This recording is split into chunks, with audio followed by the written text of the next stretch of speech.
On July 28th, 1984, about 3 weeks into my plebe or freshman year at the United States Military Academy at West Point, I found myself on a gurney, being wheeled into an operating room, wondering what had just happened.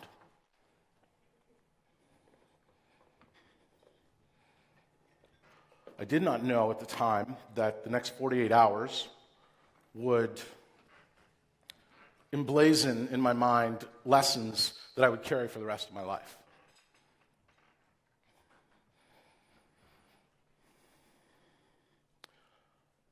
The last thing I remember as I was put into the ambulance was putting my signature on a bunch of papers and overhearing a conversation where an officer called my mom, and he said,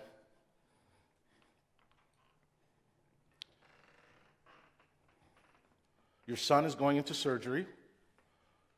Don't come."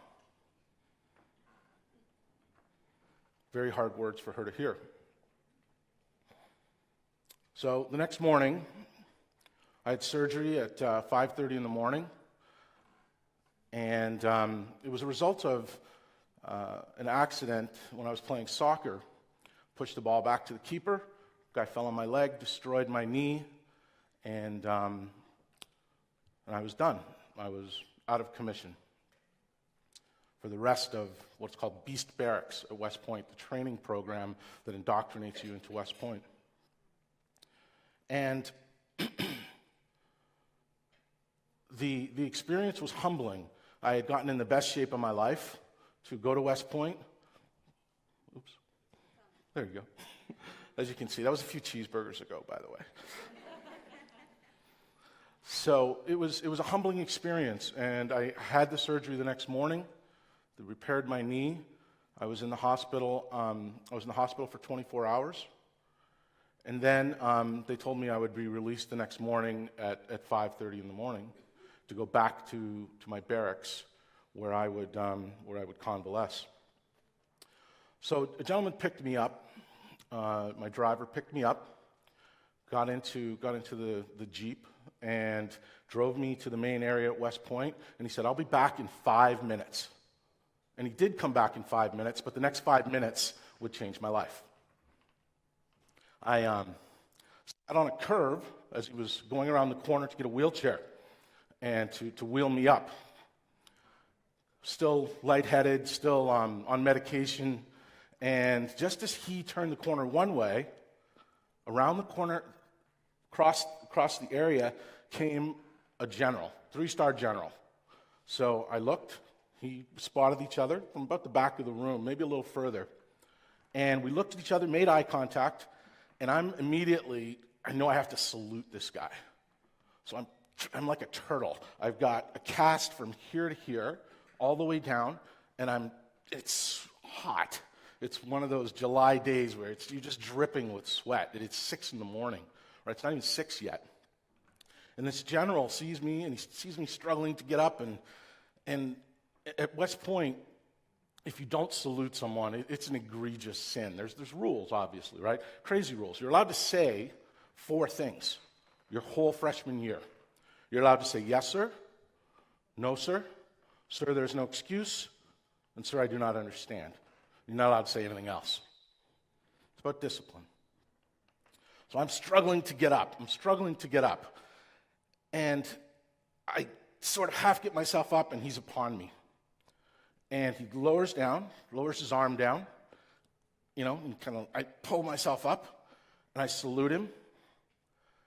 And he gets this close to my nose, and he starts to yell, starts to scream. I don't know if his eggs were not done correctly earlier in the morning, but he's angry. And at this point, you get hazed a lot, right? They test you, they push you, try and find your limits at all times.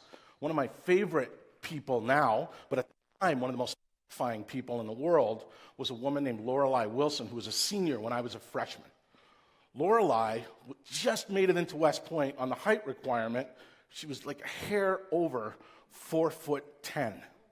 She was about this big, okay? The most terrifying person I've ever met in my entire life. On the other end of the spectrum was a guy named Mike Kafka. Mike was just inside the height requirement at 6'7". He was the prized football recruit, nose guard, a beast. This man was huge and scary also in his own right. He was my classmate. He made the mistake of smirking on day one when Lorelei Wilson walked by and she saw him. She turned around and she decided that she was going to make Mike Kafka's life miserable for his entire freshman year. She used to make Mike cry every day. So we were used to being hazed. But this general in my face, it was different. He was disgusted that I could not pull myself up to salute him. And he made me aware of that in no uncertain fashion. As he walked away, and by the way, he's like my boss's boss, right? I mean, I can't even see into the stratosphere at how high-ranking this guy is.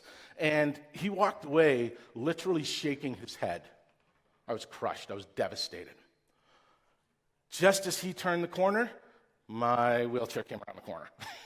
5 minutes. Here I was at West Point, and West Point, the makeup's about 1,400 cadets, men and women, 700 valedictorians, about 400 salutatorians, 800 Eagle Scouts. It's like crazy, the people that are there. I still wonder how I got in, okay? It was insane competition. And I was neither a valedictorian or a salutatorian, so I was overwhelmed, initially. So I get upstairs after this crazy event. I look at the clock, and it says 6:19 a.m. Day hasn't even started. I'm exhausted. I literally lie down and I pass out. I'm sleeping for a little while. I wake up about an hour and a half, hour and 45 minutes later to noise outside my window. I'm on the 3rd floor in my barracks, big old buildings at West Point. I look down, and my teammates are out at something called Camp Buckner. They're out in the field. They're training and running and rolling in the mud and doing crazy Army stuff. And A Company comes in, and they're in mud, and their directive is, you've got 24 minutes to go upstairs, clean up, put your gear away, shower, make your bed.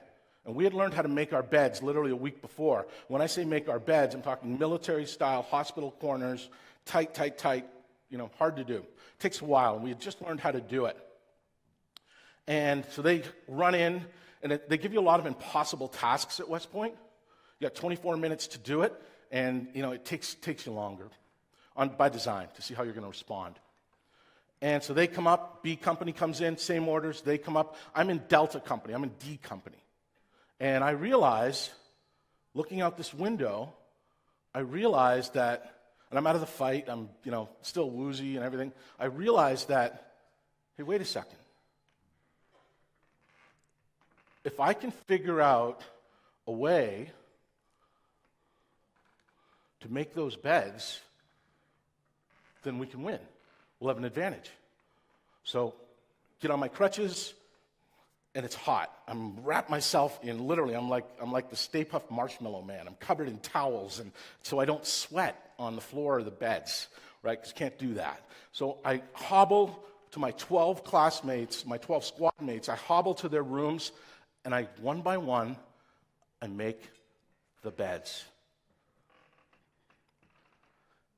They come in, my squad comes in, they show where they do all the things, and their beds are made.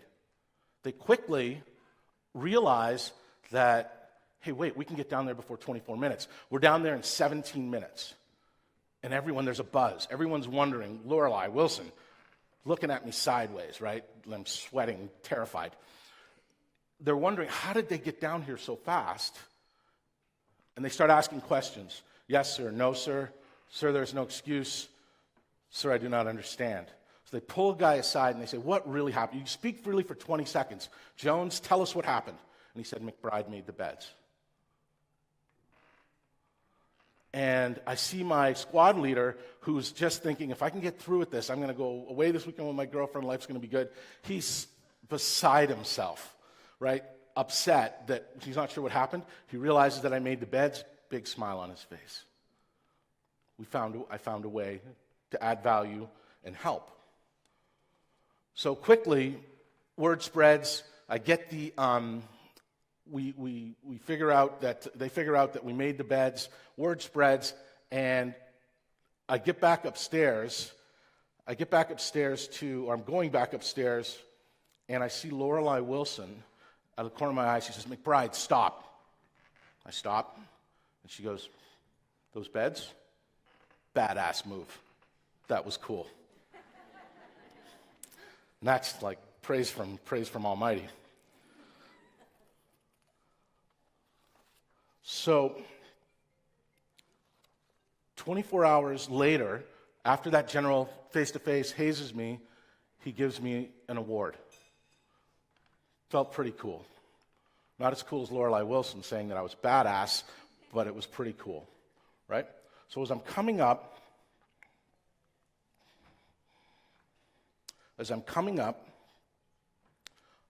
back into the barracks, I see a sign, and that sign says the following: expect nothing, blame no one, and do something. Blazoned in my memory forever. I'll never ever forget what the serendipity was that sign represented to me. So what it meant really is that if everyone on the team does this, great results follow. So what does this mean for the challenges for everyone in this room faces? I think a lot. And I have a few business and talent selection and nurturing tactics that I want to share, that I want to suggest. On the business side, and regardless of the position, of anyone's position in a room, we're all about creating value and creating enterprise value and creating profit, right? We have to think that way from the top of the organization down to the bottom of the organization. So it's about seeing windows, understanding windows. We've seen about 7,000 opportunities to invest in at the intersection of sports and technology over my 17-year career of doing this. We look for big windows, like physically looking out that window at West Point reminded me, and it reminds me every day, that you're looking for big opportunities to build into. Jeff Bezos loves to say, you're not looking for the next shiny, amazing thing, you're looking for things that are going to sustain, things that are going to last, because that gives you the opportunity to do good things in that window. And you're also looking for signal. You're looking for that moment, that inspiration that tells you from the data, from everything else going around you, what you need to do at that moment. Hearing them say, you had to be down at a certain time. That was the signal that I had at West Point. So it's stepping back and understanding the window in details and understanding the signal in detail. Because with all that signal, there's a ton of noise, right? Who here gets noise on a weekly basis? And I count noise as people that are, as they said, snitching and fighting and just this craziness, sand in the gears that makes your organization not work as well as it could. So understanding signal from noise is a big part of what we do on a daily basis. So it's finding what's mission critical, one task at a time, that gets you closer to the victory. And the way to do that is to surround yourself with the best teammates, what I call boat burners. To define it, a boat burner is someone who inherently acts as a conduit throughout the team to establish a mindset and to constantly work to reinforce that mindset, to figure out what's mission critical and to drive it. Okay? Those people are the glue of your organization. So I encourage you to look through the lens. You're looking for specific requirements for jobs and for roles to fill.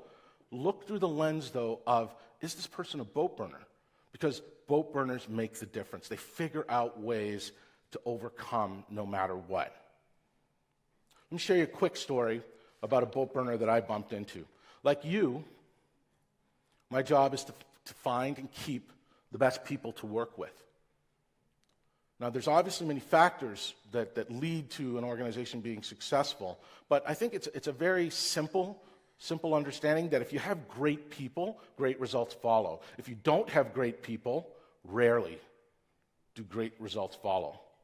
I'm in the business of building and finding liquidity events or exits for my investors. People buy companies for 3 reasons, and everything else is BS. I really believe that. Over 17 years of building startups. Any ideas what those 3 are? Anyone want to venture to guess? Revenue. Revenue is number 1, right? They buy companies for more revenue. They buy companies for intellectual property or technology that they have a build or buy decision and they decide not to build themselves but to buy it. And the third reason, and it's going to come back again and again and again, they buy for teams. They buy for badasses. They buy for people who make a difference. Boat burners. So in February in 2006, I get a text at 5 a.m. I have a meeting that morning with a gentleman named Chris, and he had been referred through a friend, and he had a great idea for a business. He worked for a very big network in the U.S., all household name, and he felt stifled, and he had this great idea that he wanted to share, and he wanted me to fund it and to bring colleagues to fund it as well. I get a text, and he says, hey, despite the weather, I still want to meet you at 9. And I look out, and I live in Lexington, Massachusetts, just outside of Boston. And it's one of those sideways snowstorms, just you can't see. It's really, really not fun to be in those. And Chris says, I'd still like to be there if you can make it. My commute is 15 minutes. So I'm like, sure, this guy's going to come from Connecticut. I'll be glad to get there. My 15-minute commute took me an hour and 15 minutes. It was awful outside. And so I'm pulling into my space outside of my office, and I'm spinning my tires, and this guy in a big parka jumps out. You can see this much of his face, and he pushes me into my spot. It's him. And we get inside, and I'm blown away. I said, how long did it take you to get here? He said, it took me about 4 hours. It's about an hour and a half, hour and 45-minute drive. White knuckle, too, right? If you've driven in the snow, you know what I'm talking about. So he gets there, and he's telling me his idea. It's a really interesting idea. He's a really smart guy. He's going through the guts of it. I'm looking at his pro forma. I'm seeing he's going to pay himself $100,000. And as part of the pro forma, and he knows the spots that he's going to fill. He's got a really good sense of the idea. His phone rings, and he's, I'm sorry, I'll turn it. I said, no, go ahead and answer it, please. It says wife. I said, go ahead and answer it. So he answers it, and he goes, yes, and he assures his wife that he'll be home to bring his daughter to dress rehearsal, and he assures his wife that he'll be home to shovel the driveway by the end of the day, right? And I say to him, I said,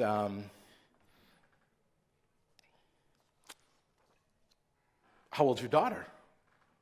And he laughs. He says, which one? And I went, okay, how many do you have? And he says to me, he goes, well, I have 5 daughters. I have a son, and I have a 6th on the way.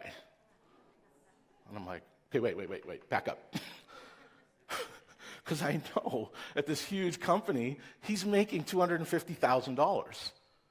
Did I just read correctly that you're going to take your salary from $250,000 down to $100,000 and leave this huge company to build a startup? And you have 6 kids and another on the way? Yeah.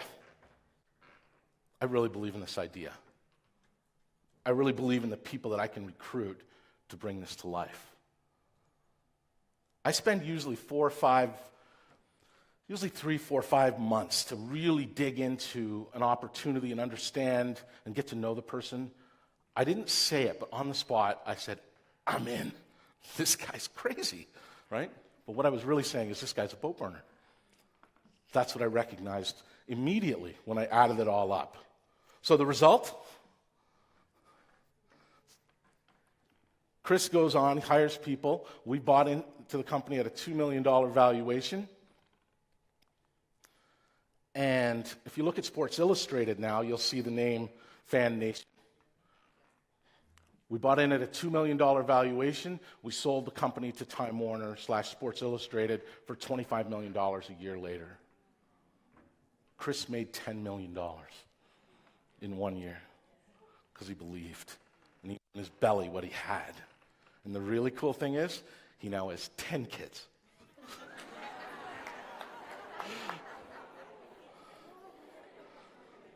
So we talk a lot. And he is special. He's that good.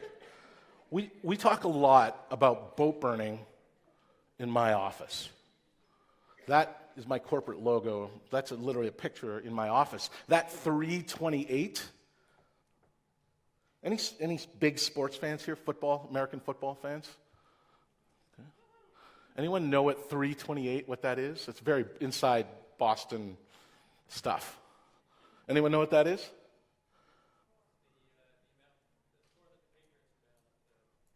Little louder, little louder. The New England Patriots were losing 28-3 or 3-28. You may have seen it.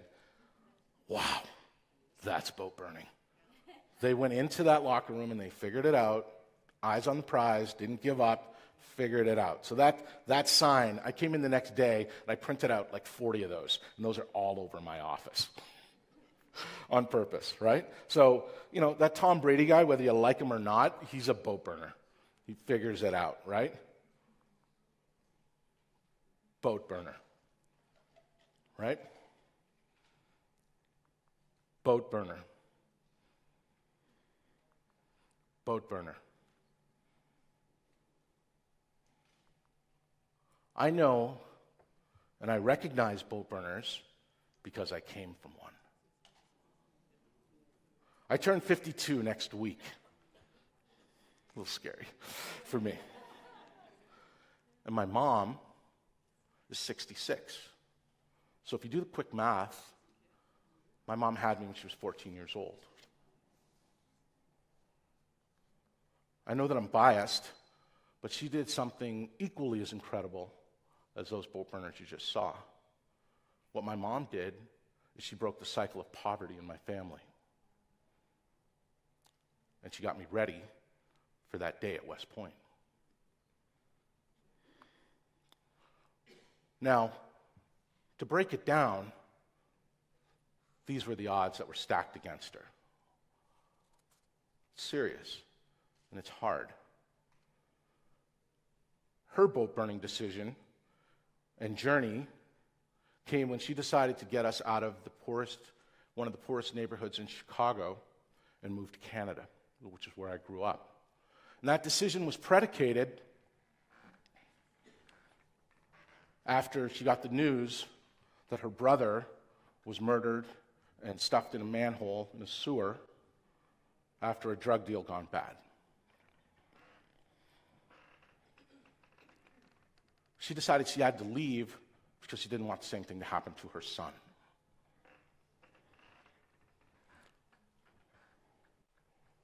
So we moved to Canada, and upon arriving in Canada, she was young. She was very young. This is when I was 5 years old. She got her license to sell insurance, and she soon rose to the top of her sales team. She then, over a career, she sold radio time, and she moved to the top of her sales team. And then she sold outdoor signage, and she moved to the top of her sales team. Now, I was the original overscheduled kid. Soccer, hockey, basketball, singing, food drives, scouting, I mean, you name it. I was scheduled from dawn till dusk. And I realized later it was because she didn't want me to make the same mistake that she had made. Consequently, I went to West Point. I went to Trinity College in Hartford, Connecticut, and I became the first person in my family to graduate from college.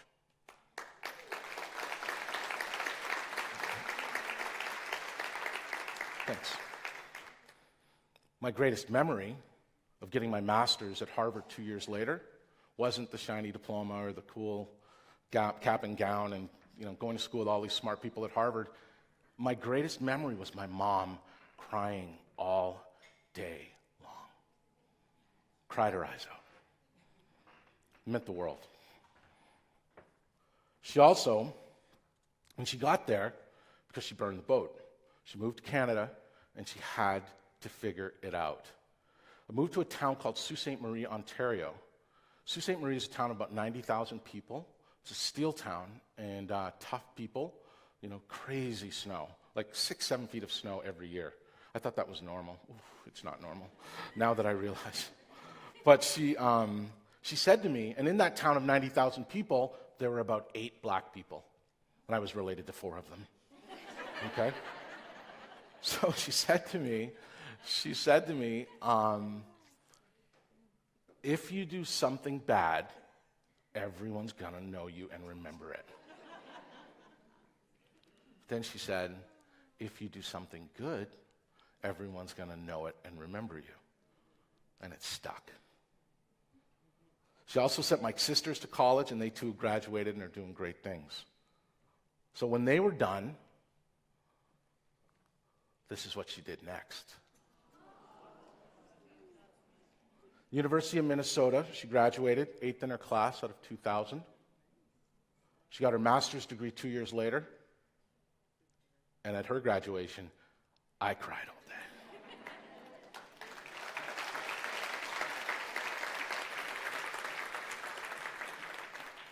She now works at the Chancellor of Education's office in Minnesota, helping people go back to school from work. She spends her day looking for boat burners. That's what she does for a living. And like us, this is who she looks for. She looks for people who make others around them better, right? Beyond, are you certified in this? Can you have these skills? The lens through which she looks at every person she talks to is this. She asks questions geared towards, do they make other people around them better? I have a company of 15 people. All my startups are small, right? I'm my own HR department. I have to get it right. If I don't add the right people, I'm done.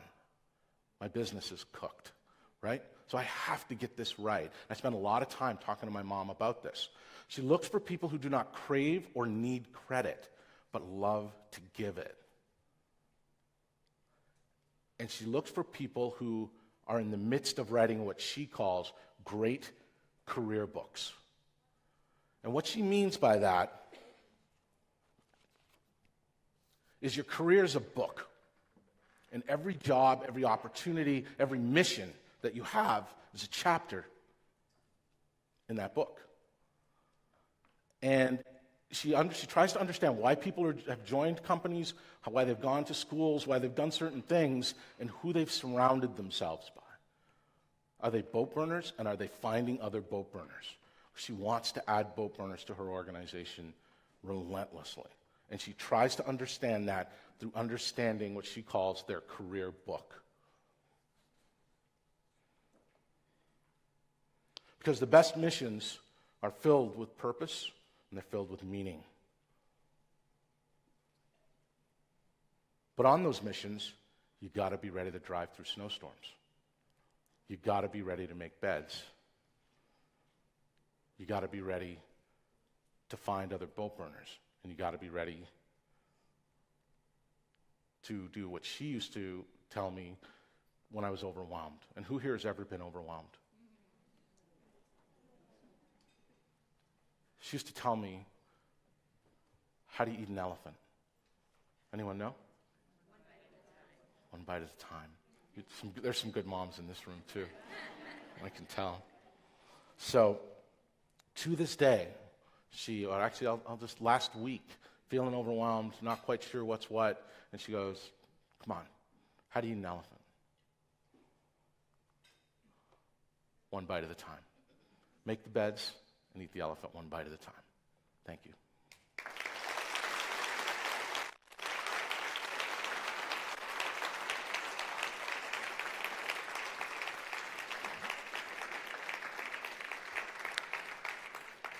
Thank you, Brian. So, he's actually agreed to throw himself at the mercy of the mums in the room and answer questions. So do we have anybody, if you throw up your hand, I will run over to you at the speed of an elephant to allow you to ask a question of the current CEO of Burst. Joy Baldridge, bottom left. Coming up. I'd like more details on how you were able to grow the business and sell it in 1 year for $25 million. Anyone else curious about that? Great question. Sure, no, that's a great question. Fan Nation was the idea behind Fan Nation. This was 10 years ago, and this was a business that was around fantasy sports, and fantasy sports was just really starting to take off. And Chris saw this, and he said, "I want to create what he called sports talk radio for the internet." And all those crazy, sports fans who were trying to figure out which player to play in their fantasy game. So if you went to Google, you want to see who was hurt, and so you didn't dress the person or you didn't put them in your lineup, and then they didn't play, and you would end up losing. Chris, so you go to Google, for instance, you type in Tom Brady, and you'd get Giselle, tickets, T-shirts. It was this scrape. It was this search that didn't do you much good. And you're busy, you're running around, and you're going to church on a Sunday morning, and your wife's like, "Come on, we got to go. And you need something to help you figure out, okay, who am I going to put in my lineup? And so what he said is, we're going to narrow that. He was a technologist. We're going to narrow that scrape or that search to just the top football blogs and to the reporters who are up to date in reporting football information. And so we're going to give them just that relevant information, so they're going to get better information back. And then we're going to rely on something that this is the sports talk radio piece of it. The wisdom of the crowd, and he would get lots of people on the site, and then he'd say, "Who is the greatest quarterback of all time?" And they'd go back and forth. These two guys would make 3 arguments each, right? And other people would weigh in, and the wisdom of the crowd would vote, and that person would move on. So there were these competitions all day. So we built crazy engagement, really sticky engagement on the site, and the numbers got really big really, really quickly. And then what I do for a living is I'm constantly looking for people who have, as well as building the business, I take people's money and I put my own money to work. If you're thinking ever about building your own startup, a couple of really basic rules. You have to have skin in the game. Sophisticated investors will not invest unless you have your own money. It's more than just your equity. Even if you have to borrow it, you need to have skin in the game, right? You got to be full-time. You got to dive in the deep end and say, "I'm doing this." So we raised the money, $2 million valuation at the start of it. We were all in on this, and aside from building the business, raising the money and building the business, when I take people's money, the deal is they've got 1 million places they can put their money, right? They can put it in all kinds of things. Why give it to me? They give it to me because I'm a boat burner, because I never quit, right? I'm not a skinny guy, and I've figured out a way to get over 26 marathon courses. I've run a lot of them. And it's a muscle and it's a practice. But along that way, I'm looking for signal, and the signal that I'm looking for is who has a build-buy decision, which build into that big window where you can make mistakes, because you can make tons of mistakes, right? They can't be fatal mistakes, but they can be mistakes, because you're just going to make a lot of them. Where you start in a startup is never where you finish, right? And you got to navigate and figure it out. But along the way, I'm constantly looking for signal as to who needs this, who can either build it or who can buy it, right? And who has the money to do that. And so I'm looking across the landscape, building those relationships, working with them, and I saw that Sports Illustrated was doing everything they could to keep up to ESPN. And I'm constantly thinking in the back of my mind, revenue, intellectual property, badasses, right? So that's what they're looking for. So we're constantly working on that stuff, but also looking as to who has that build-buy decision, so that if they replicated this, it would take them a lot of time. It would take them a lot of time to do it. One of the greatest lines I've ever heard in a negotiation was in a build-buy kind of discussion. Somebody said, "Well, I can build this myself." And one of my portfolio companies, the CEO, said, "You can take 9 women and put them into a room for a month. It's going to be tough for them to have a baby." Great line. I've only pulled it out a couple of times, but it's pretty effective. And so he said, it doesn't work like that. So we saw that Sports Illustrated and Time Warner were trying to catch this we did a deal with them, and one of the things that works often is we did a deal with them, a commercial deal, where they became dependent on what we had, right? And then without an exclusivity, right? Give exclusivity. I never say never, but rarely give exclusivity in a deal like that, on that commercial deal, because it limits your exits, right? Or matching rights, or most favored nations rights, or something that precludes you from representing your shareholders' best interests, where you've got to maximize. People give me $1, I got to give them back 3. My benchmark is 300%, right? That's the bogey. That's what I have to give them. So I'm constantly looking for those people who have build-buy decisions. And we knew that Sports Illustrated, we did a commercial deal with them. And then as a tiny company, there were 12 people in this company. I'll never forget a guy coming up the back stairs. These guys were above a pizza shop in Connecticut. Crazy. In Avon, Connecticut, they were above a pizza shop. And the guy from Time Warner, and he knows the price that we want is $28 million. And he walks in, there's 12 guys above a pizza shop, and he goes, looks at me, goes, I'm paying $28 million for this? And I said, you better, or Fox will. So you had to get leverage in a way that they're dependent on us. That's how we did it. They were so dependent on us, and their traffic exploded as a result of this commercial deal, and then we had the right to go sell to somebody else. That's how we did it. Had to find leverage. Even as we're in a land in the intersection of sports and technology. We're competing with huge companies in terms of power, but they're often not fast. So they're dinosaurs, and they're plotting like this. And we're like a little gnat who buzzes around and looks for the right opportunity. That's how we did it. Awesome. Other questions for Bryant? Wonderful. Lisa's running towards you now like a gazelle.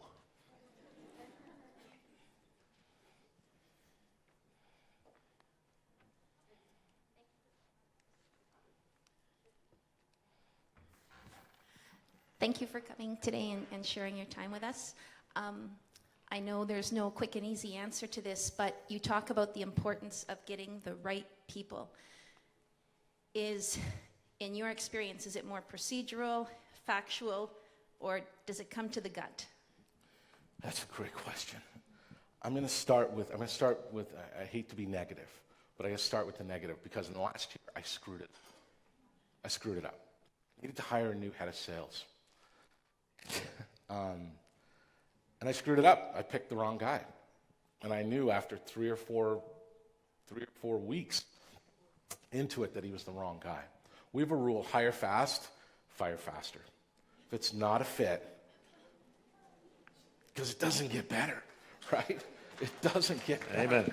You know, they got to go. And it's not fair. It's not fair to them either, right? It's not fair for their career development as well. They need to be in a spot where they fit. And, you know, this guy, I have 3 kids. I have a 19-year-old boy, I have a 13-year-old girl, and an 11-year-old girl.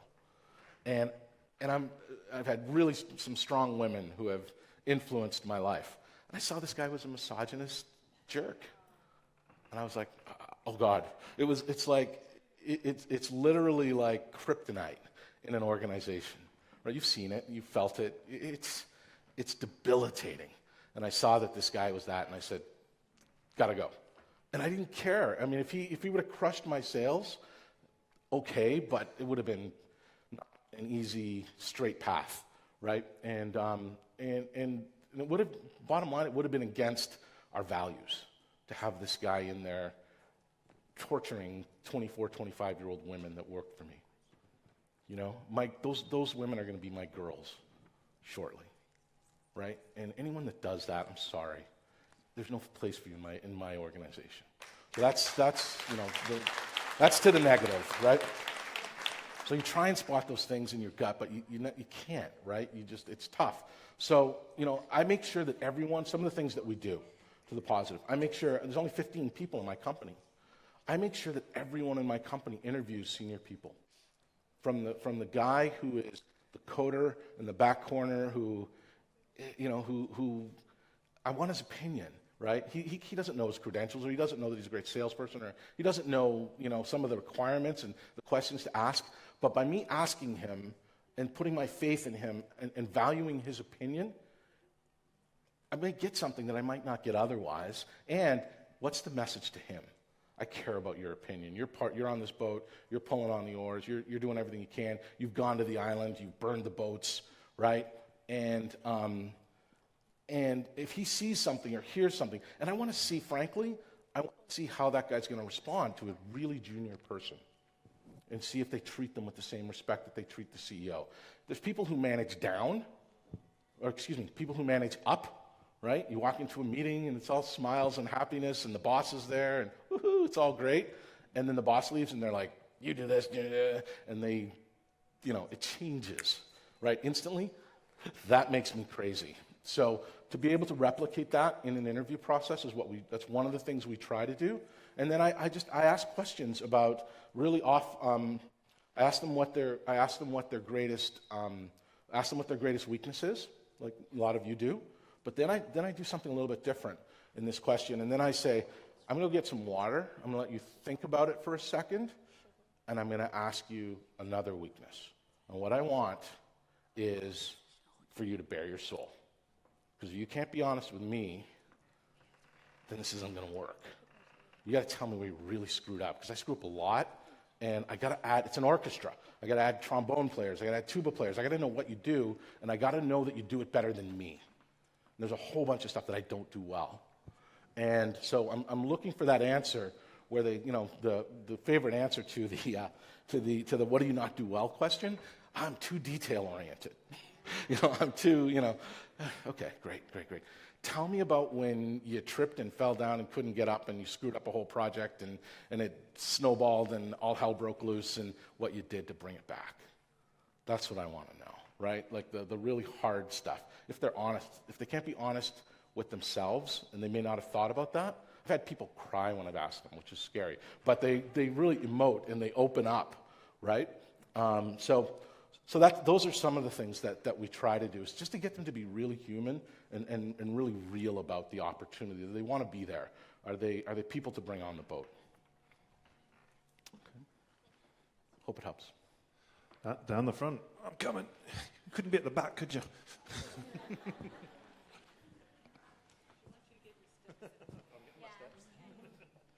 Thanks. I'm curious to know, how did you go from West Point into business, and what was the first thing that attracted you to business, and what was the first business that you started? Yeah, it's a great question. West Point's a fantastic place. I've not gone. It's crazy. I left West Point 27 years ago, which goes fast, as you know. So I've not gone a month in those 27 years where I've not talked to one of my classmates in that whole time, right?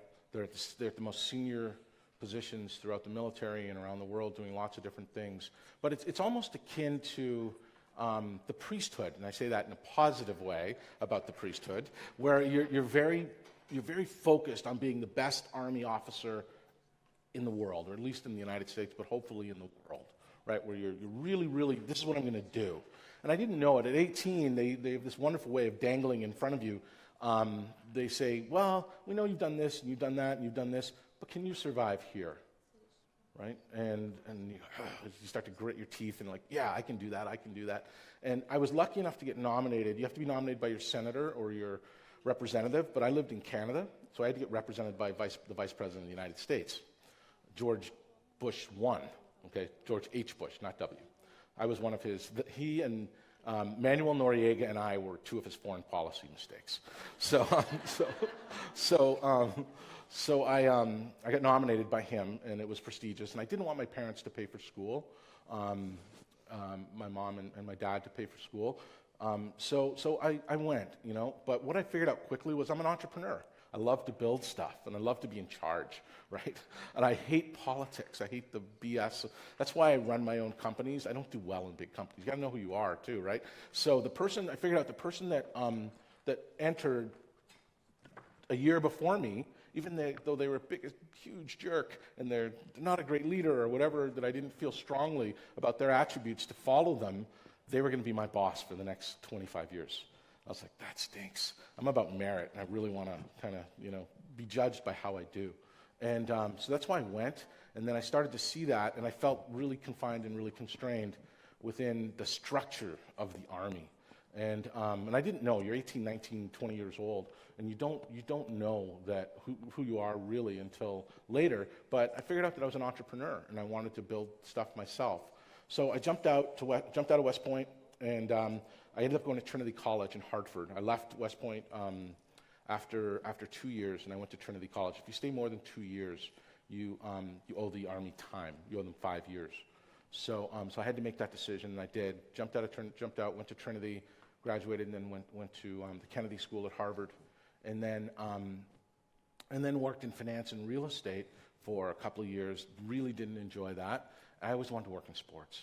I wanted to pick up the paper, be reading the sports page, and getting paid for it. It's crazy, right?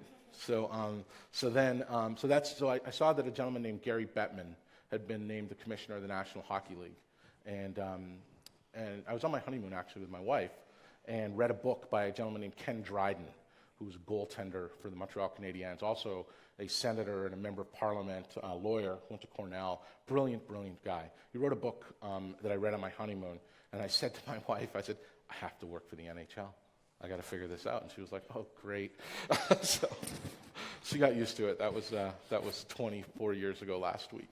So then I jumped out, and I networked my way to Gary Bettman. Saw that he was going to hire his own team. He's commissioner of the National Hockey League, and that was my entree into sports. Well, ladies and gentlemen, Right. please Thank give you a so warm much. round of Thank you applause so much. to Bryant McBride.